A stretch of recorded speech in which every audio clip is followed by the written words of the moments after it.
năng đi ta ai là thực biểu là chúng nó sinh ra cái của tốt đi Khi mình đã biết là nên tiếp tục chuyện qua rồi người ta mới cho nó mới được cần sinh cần ta không số lượng đó phát ra rồi sinh viên là ý chí này với của chú về接xúc tiền đấy rồi sinh lo mà ý ta thì mình luôn ý cái đó là mình sẽ phải sinh mà tiền để rồi thì sinh rồi cái nhà xong này là mua được tiêu là cái của chú về接xúc tiền đấy bây giờ rồi sinh phát ra cái ý ta thì mình luôn đi về rồi bây mua rồi xong nhà sẽ để tay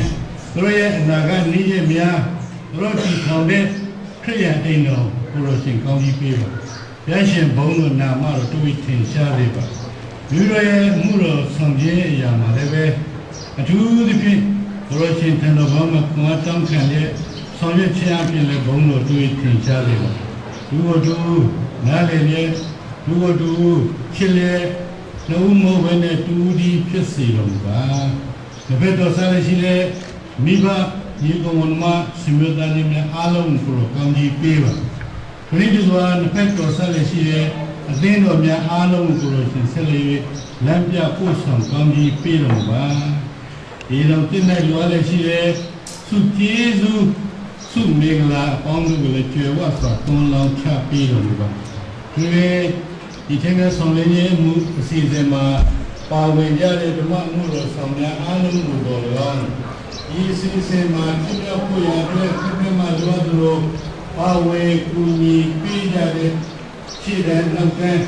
ချက်ပြုတ်တော်သူများမှအစာအကျိုးစီကူစီခြင်းနဲ့ဒီလိုကျိုးဖို့တဲ့ပုဂ္ဂိုလ်များအားလုံးကိုတော်ကောင်းကြီးပေးပါဒီအစီအစဉ်မှာဒီဘိမာန်တော်ရဲ့မှာရှိနေတဲ့သာသမီများအားလုံးပေါ်လာကအပြည့်မှာရှိနေကြတဲ့သာသမီများအလုံးလုံးနေရတဲ့သာသမီများ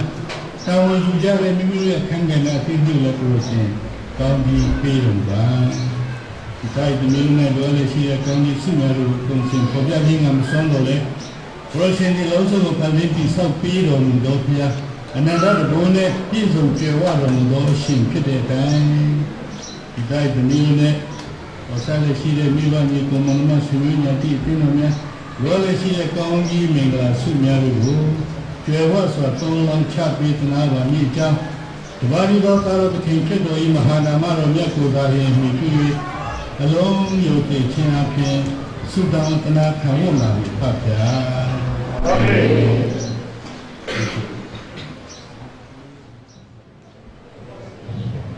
ကဲတူမင်းတို့တဲ့နေ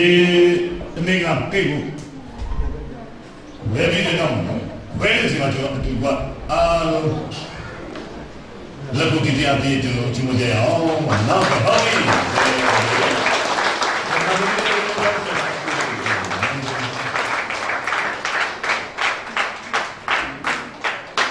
ဟုတ်ရဒီကံရော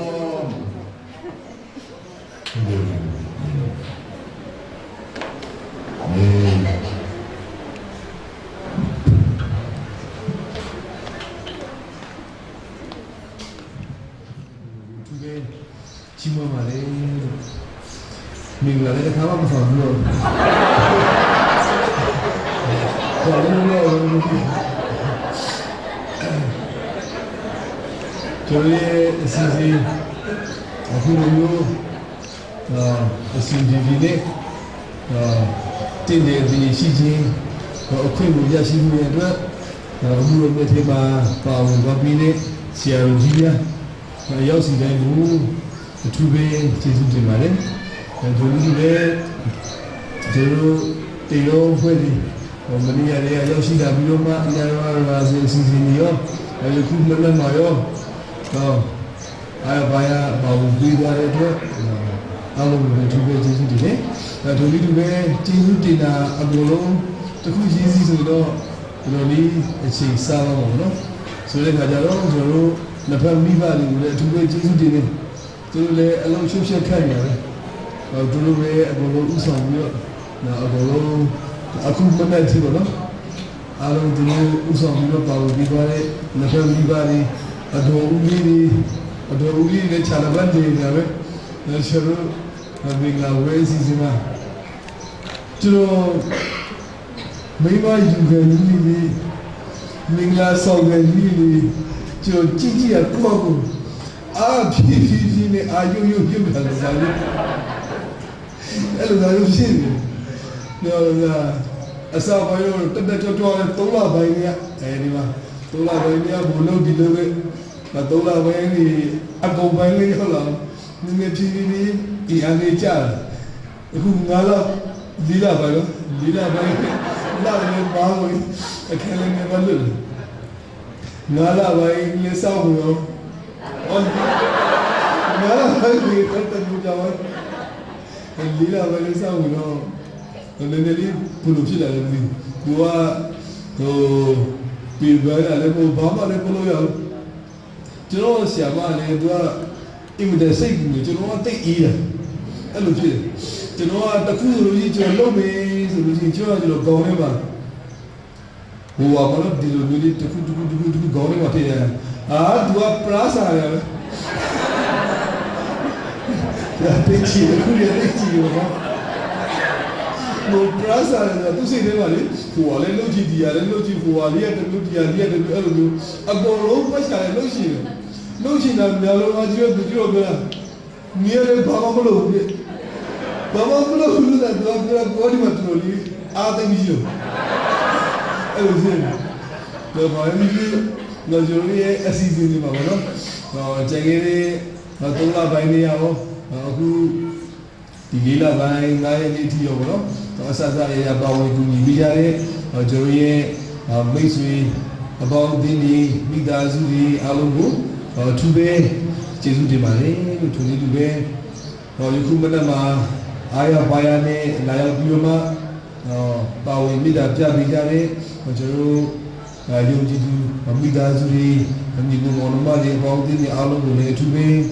ကျေးဇူးတင်ပါတယ်ကျေးဇူးတင်ထိုက်သူအားလုံးကိုကျွန်တော်ဇနီးမောင်ဖြစ်ပြီနော်ကျွန်တော်ဇနီးမောင်လည်းမြောက်ကနေပြီးတော့အထူးပဲကျေးဇူးတင်ပါတယ်လို့လည်းဒီကျေးဇူးတင်ပါတယ်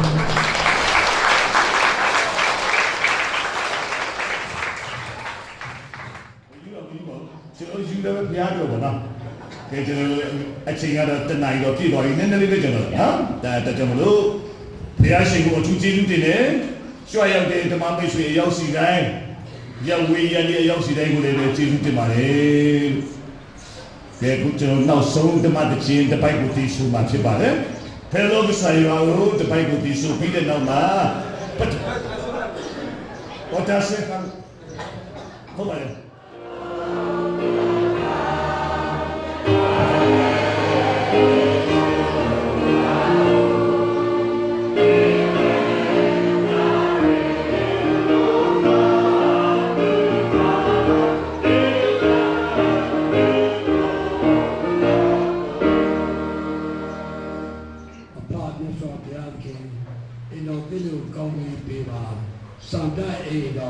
မေတ္တာလောထုံးအိမ်တော်ပြည်ပုံက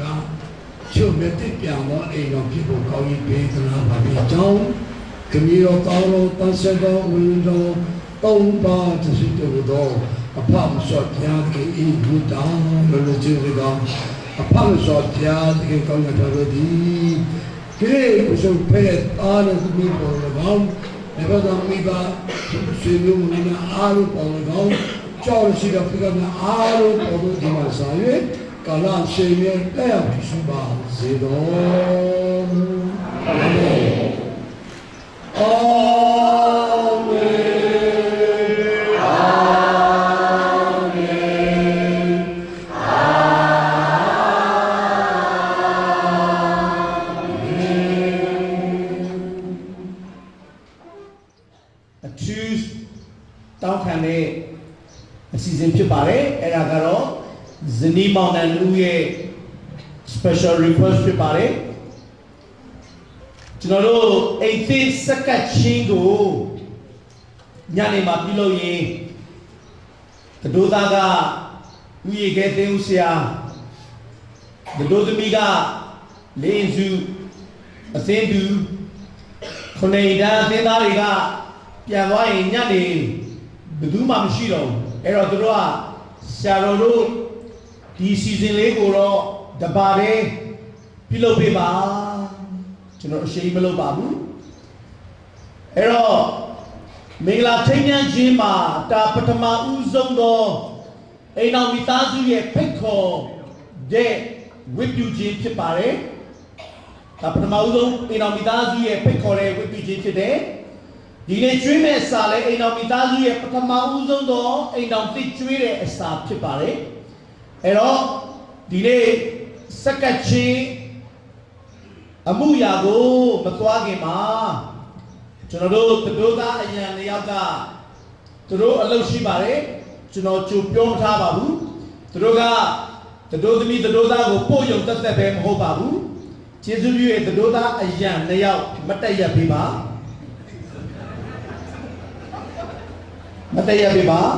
ပြီးတဲ့အခါမှာ rain point 2ယောက်ထံကနေပြီးတော့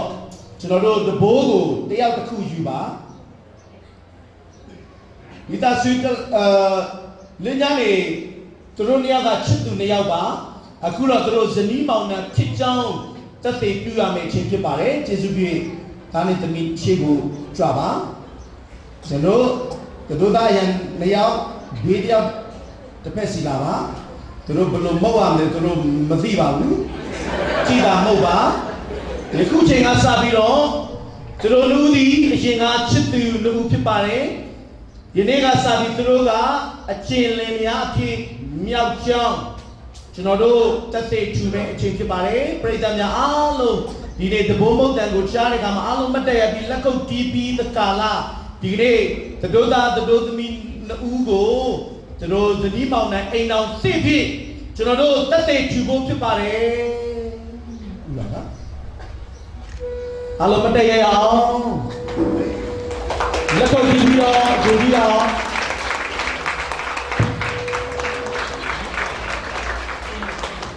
ဒါဘုလိုမှာတော့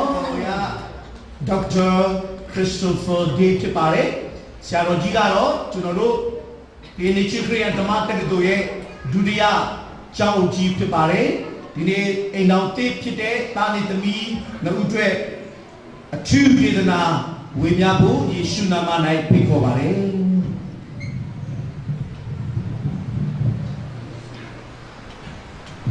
အားလုံးပဲမင်္ဂလာပါပထမတော့ဆရာပြောတယ်ဒါကမှလည်းကညောလို့ဆွဆွရီရအားထုတ်ကညောလို့ဆွဆွရီတော့သူကပူကြိုက်တာဗောနော်လို့ရင်းနဲ့ကပြားနေဖြစ်လာတယ်ဟုတ်လားကျွန်တော်နည်းလေးအားမရှိသွားတော့ဘူးနော်ကမှလို့ပြောရမယ်ဆိုတော့တိတ်တော့အားတော့မရဒါပေမဲ့ by language ကိုနော်ကျွန်တော်တို့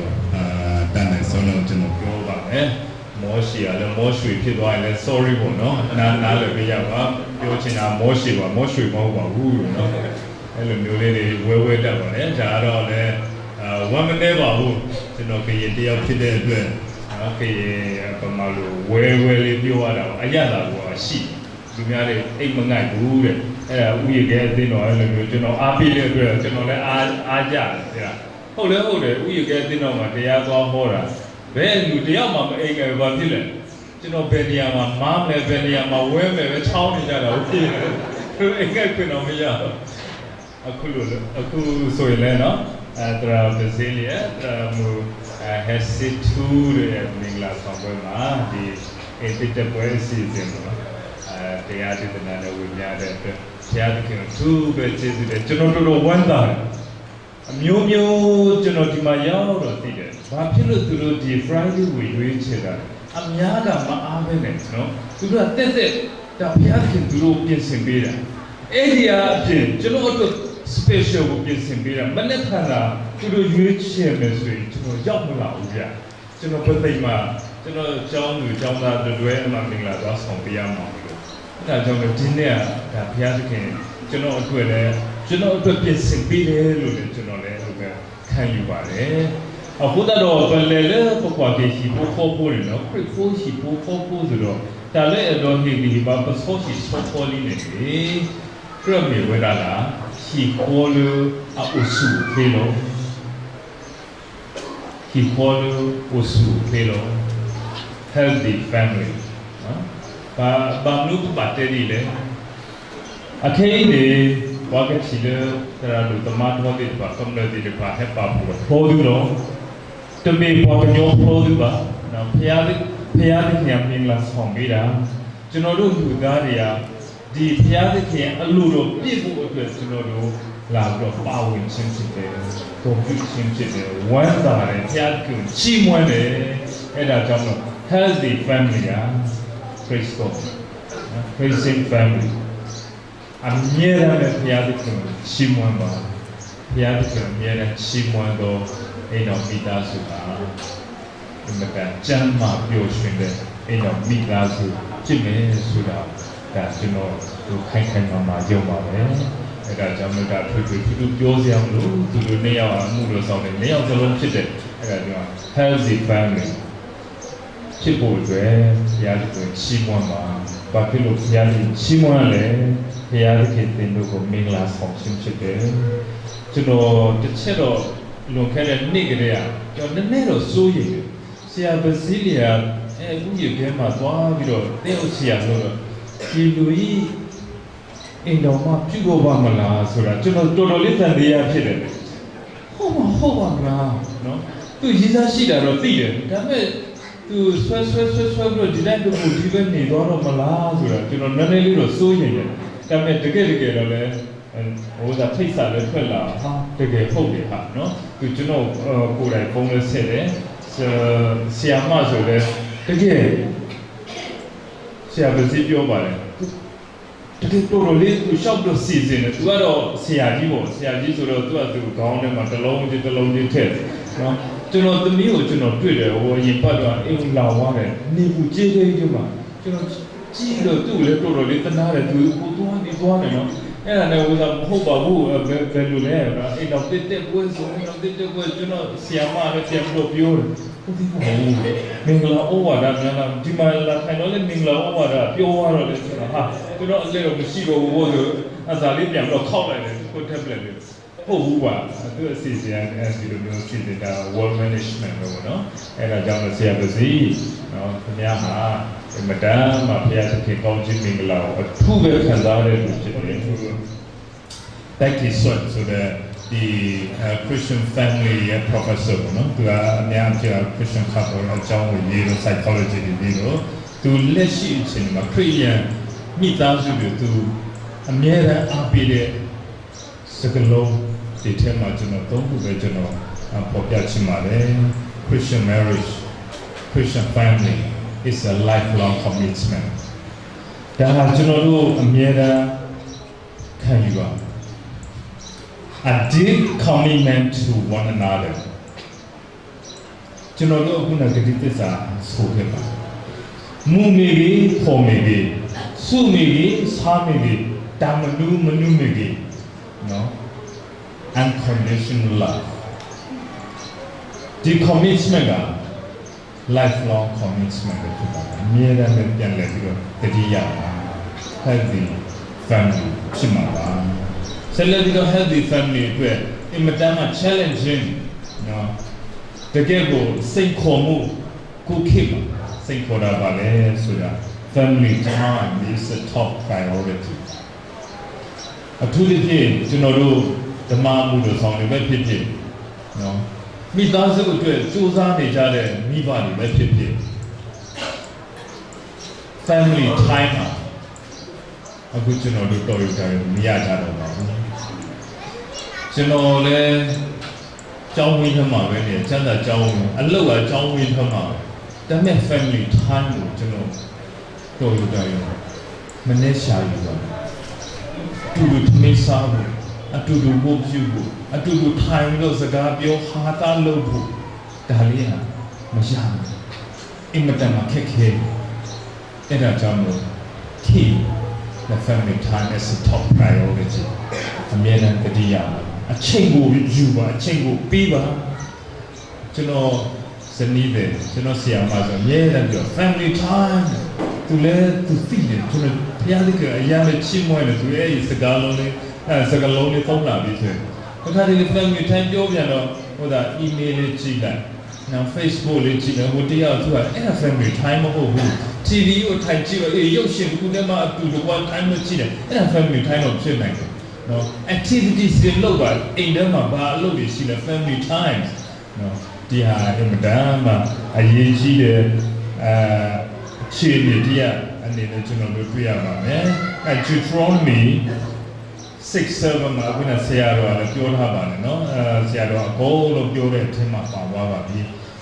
အဲ့ဒီနေရာကျွန်တော် point out လုပ်ချင်တာ family time ကိုကျွန်တော် point out လုပ်ချင်ပါတယ် Deuteronomy 6:7 မှာတော့နမဆိုဒီ14နဖုန်နေလို့တော့သူနေစင်တော်လည်းဟိဘူး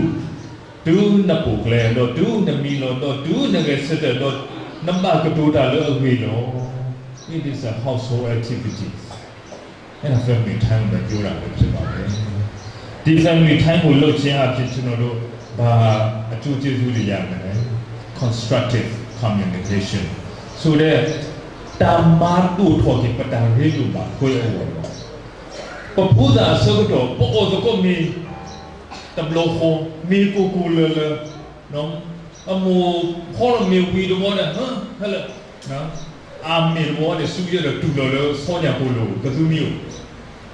အဲ့ဒီအချိန်မျိုးကိုကျွန်တော်အယက်တန်းတာမရဘူးပါဘူးသမီးကလည်းပူပူဟင်းကလည်းပူပူနော်ဟင်းကလည်း limited ပဲတစ်ခွက်ပဲဒီတစ်ခွက်ကိုအကုန်လုံးပြအောင်စားမယ်အကုန်လုံးစားရမယ်ဒီအရာမျိုးကျွန်တော်အခုအချိန်မှာတန်းတာပြင်မယ်ရွှေနဲ့ငွေနဲ့ဘယ်လောက်ပဲပြပြမရတော့ပါဘူးအိမ်မတန်မှာတန်ဖို့ဖြတ်လို့မရတဲ့ခြေလေးတွေဖြစ်နေပါတယ်အဲ့ဒါမပြောနဲ့အခုခေတ်အတူတူကဘုသူကိုယ်ကိုယ်ပူတာပါအချင်းရကြကျွန်တော်တို့အမှုတော်ဆောင်နေတဲ့အပါအဝင်လို့ကျွန်တော်ထင်တယ်အဲ့ဒါကြောင့်လို့တယောက်နဲ့တယောက်အခုနဆရာတော်ကမေးပါတယ်နော်စကားမများဘူးလို့ရှိတာကျွန်တော်တို့လည်းလာမေးသူ့လည်းပြန်မေးချင်တယ်သူကကျွန်တော်တို့အနိုင်ပိုင်းတယ်နေရောစကားမများဘူးလားများဘူးလေနော်ဆရာဘယ်လိုကြားတယ်နော်ဒါမဲ့များဘူးပြင်မယ်လေအခုန lifelong commitment ကိုလည်းရတဲ့တတိယပါ family time ကိုယူခြင်းအပြင်ဒါ constructive communication ပြန်လည်ပြောကျွန်တော်တို့ဒီဆောင်နိုင်တယ်ဒီ family time ကိုယူခြင်းအပြင်ကျွန်တော်တို့တယောက်နဲ့တယောက်ဘာပြန်လို့ရမယ်ဆိုရင် look out for one another တယောက်နဲ့တယောက်လိုအင်မှုကိုကျွန်တော်တို့ရရှိပါမယ်လီမာတဲဆိုလို့နွေစဘတ်စီခီလက်အစီပါကွာမာတာဒီနေလို့ဖေဒါတာလို့သူဆလို့ကွာကညောကမတူပဲခလနေမော်ဒီနေဆိုဒီအဂီလီအဝနေမေတာဆိုတာတော့ the we ကလူကခါလို့ golden rules ဒီဟာရနော်အခုတော့မေလေပကွာပစုကမတာလို့ဘာလို့မော်ဒီနေပမော်ဒီနကမနီတီတာဆိုတော့ဖဲလို့လို့ family time အစကတော့နေတော့ဘွာပွားရင်းနဲ့အကစားတာဝဲတီလောကဖုန်းဝန်နာတော့လက်တနေခုတော့ခေါ်လို့ပို့တော့ family time နဲ့ဒါအစိုးရဘာကိုဝဒအာမ accountable family time ယူပြီးဆိုရင်အမတမအကျိုးဆက်တွေအများကြီးပဲမရည်တွေ့နိုင်တဲ့အကျိုးဆက်တွေများတယ်မှာအခုန forgiveness appreciation ရရှိလာမှာတော့ဒီကံမလွဲပေါ့မိသားစုတို့စုမှာလင်မယားနဲ့ရောခွင့်လို့ရမှာပဲမမဘူးဆိုတာတော့မရှိဘူးဒါပေမဲ့အခုနဆရာတော်လည်းပြောပြပါလေဘာကြောင့် red wine ကိုခေါ်ရတာလဲဒါ Roman နဲ့ culture နဲ့ဆင်းသက်လာတာကိုသူအဲ့ဒီဥသာroots meaning ကိုပေါ်ပြသွား forgiveness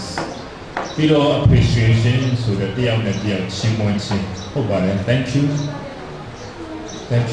I love you ဆိုတဲ့စကားလေးကကျွန်တော်ထင်တယ်ဆရာပစီနေ့တိုင်းပြောနိုင်မယ်လို့ကျွန်တော်ထင်ပါတယ်ဟဲ့စစ်နော်နေ့တိုင်းပြောနိုင်မယ်လို့ထင်ပါတယ် thank you တခုရရဆို thank you ပဲပြောလိုက်ပါမပင်ပန်းပါဘူးနော်ဒါဟာတကယ် foundation နဲ့ healthy family ရဲ့ဥစားပဲ roots one of the roots အနေနဲ့ကျွန်တော်တို့ရရှိပါမယ်မနေ့ကကျွန်တော်မျိုးသမီးကစပွဲပေါ်မှာထိုင်တယ်သူ့ဖုန်းကလာတယ်ကျွန်တော်သူ့ဖုန်းလေးသွားယူလက်နဲ့ဖက်နေသွားပြင်တယ်အဲ့လိုလုပ်ပါလား thank you အမေနော်ဟုတ်တော့ကျွန်တော်တို့တော့တက်သွားတယ်ကျွန်တော်လည်းတော်တော်ကျင်တာအဲ့ဒါလေးလုပ်ပေးလိုက်ရတာမဟုတ်တာလေးပဲ သူနဲ့ဝေးတာကိုကျွန်တော်ယူတယ်လက်နဲ့လေးနဲ့ပေးလိုက်တယ်နော် appreciation ကျွန်တော်ပေးလိုက်တယ်သူလည်း appreciation ပြန်ရတယ်ကျွန်တော်တော်တော်လေးပြောပါတယ်အဲ့ဒါ healthy family life is silent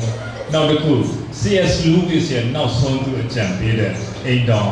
ရဲ့ဝစားဘယ်လိုလဲကျမ်းမာရွှင်တဲ့အိမ်တော်ပျော်ရွှင်တဲ့အိမ်တော်မှာ sharing spiritual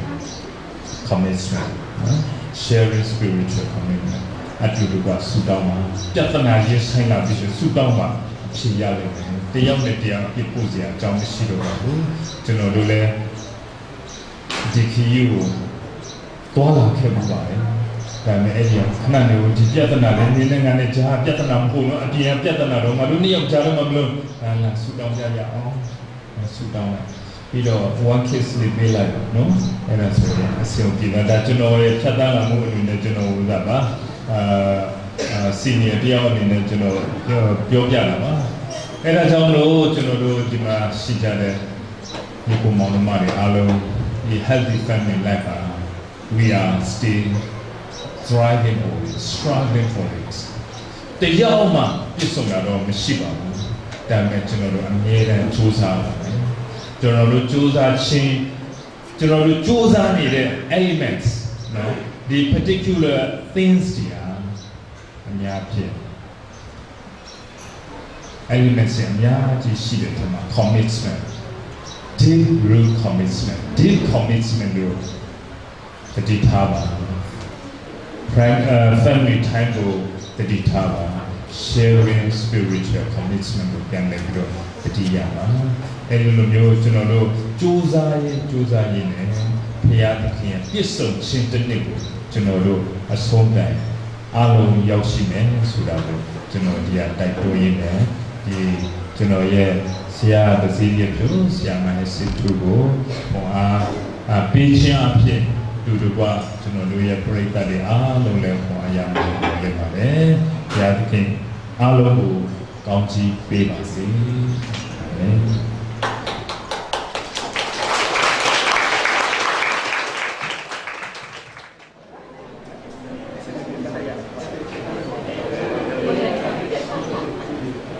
politician bakwi maju WWSA pada buya pesiblu kusaya le pata doble lo nesui we ko gade ni kwa ta sui ta mi ta pulu a di bwa kwet tha te we tu kwa kwa ko publi mi ta ni ta lo ywa lo yo nya piti ma bodo kwe khidu ni ta lo phu phu kwa ta pha lo mu do si ko lo ne me nya lo pa nyo me nya awe ti udo ta du ti du pa lo ti pu ta udo ta lo o lo ti lo se lo ni ko ti me nya li sa ta bu ya do ko to ke si ko lo ni ko ti pu pu kwa ki ya do lo we la po si ko do pa pa tra du pa pa to su lo we ti po ku udo ta sui su wa a lu tu pu do ni lo sa lo di ni sui ti pa pu pu kwa ki ya to sui ke do ta tu mu ta le su nya ti ke ni nya yi awe ti pa pu do ku ta di me kri pu si pu ko pu ta du si pu ko pu a to to ni awe ti ka ba le ta su nya di kri pu si pu ko pu no no ta pa tu ni lo te ka di ba ki sa ne ku awe ti do ne ku the lo awe ti ke ke to ba lo amana ta pi ta ma to sa ta bu ya sui la ma awe ti lo ne bo ni mu ta ta ku so ta pi ta ma ti ki awe ti do do mo ki ya si du ko te a to ni ke ke to du tho tho lo ta pu pu ni pa mi nya do lo kwa lu kwa la ni na tho bu ke ti ni sui ma so ti ki do lo ta ta ku so ta pi ta ma si ko awe ti ka pa so si ta yo ta sui yo ta pi ta pu do ko lo la ma awe ti ko ku tu tu to to do u lo u kwe lo no ku ti ka ba u lo u ko lo tu ta lu lu ta mu kle ka tu ho ni mi ta chu pa lo awe ti ke e sa yo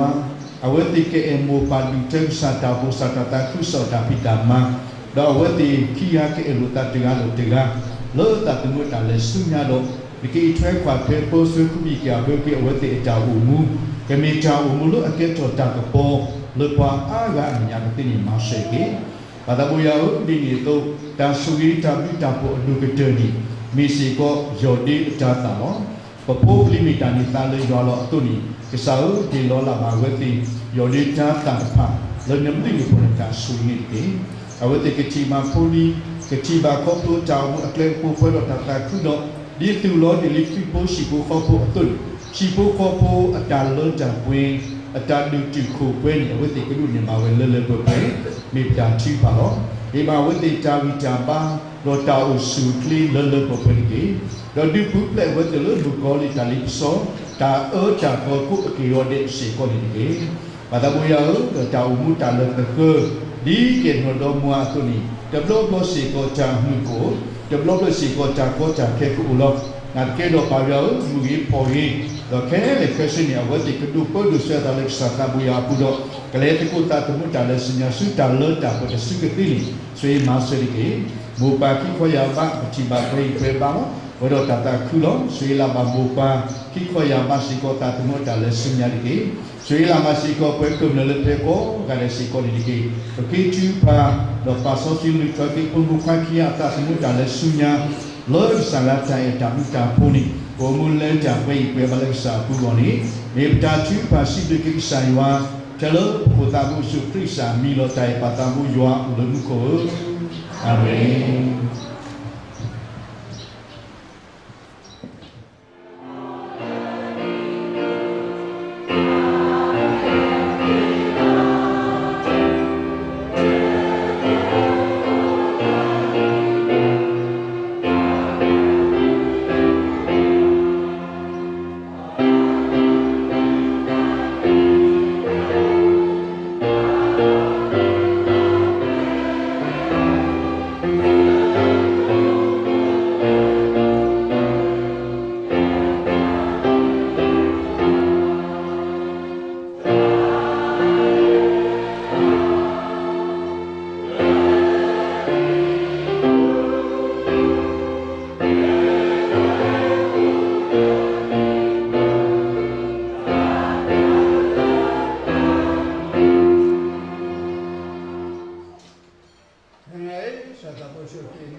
Kada sunya so kakai ke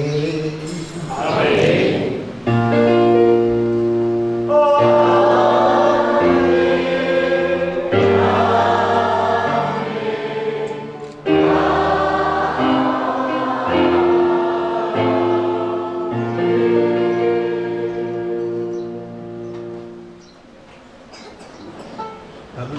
Kemudian kita sinon teblamu dah terkelak sibukabu kilo ni pudot dua tahun tepung lo awal ni kami dah teradu di depan lo awal ni sibukabu ni lama dah sibukabu mupa di depan ni kita cuma kita sudah dua kini lo pada kemudian ni apa dah di saku pula dua tepung pula kami weda teradu di depan The Maisane Kaba Ureka The Udi out Temani Gaulo Adane Iwa Masa Lurile Pau Pekeja Da Gau Yidega The Kube Shudega Ku Shuba Atadega Ku Atamo Ataya Dukaya Shilo Zintara Pau Pejabu Dita Suligo Nipam Yati Shiwe Mingala Dentima Did the chin Soji Among them the Upoe Piat King County Way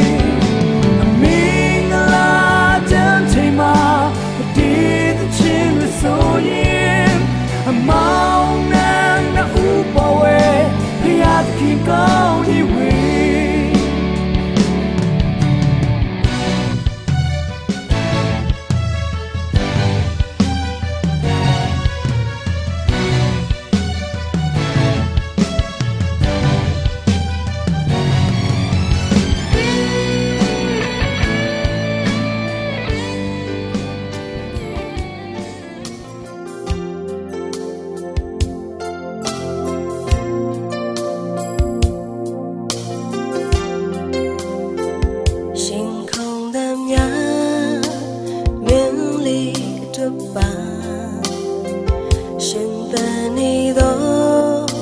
အချစ်ရဲ့နေဆွေများကိုဝင်ခြင်းငယ်မင်းရဲ့ရင်ဝင်နေမှာမေးစလုံးနေချင်ပါရဲ့ကျန်နာသူရဲ့ကာယညီသောအချစ်ရဲ့ကြပြရင်ကုန်လိုက်မောအချစ်ရဲ့ဆွေအားကျန်နာသူတွေ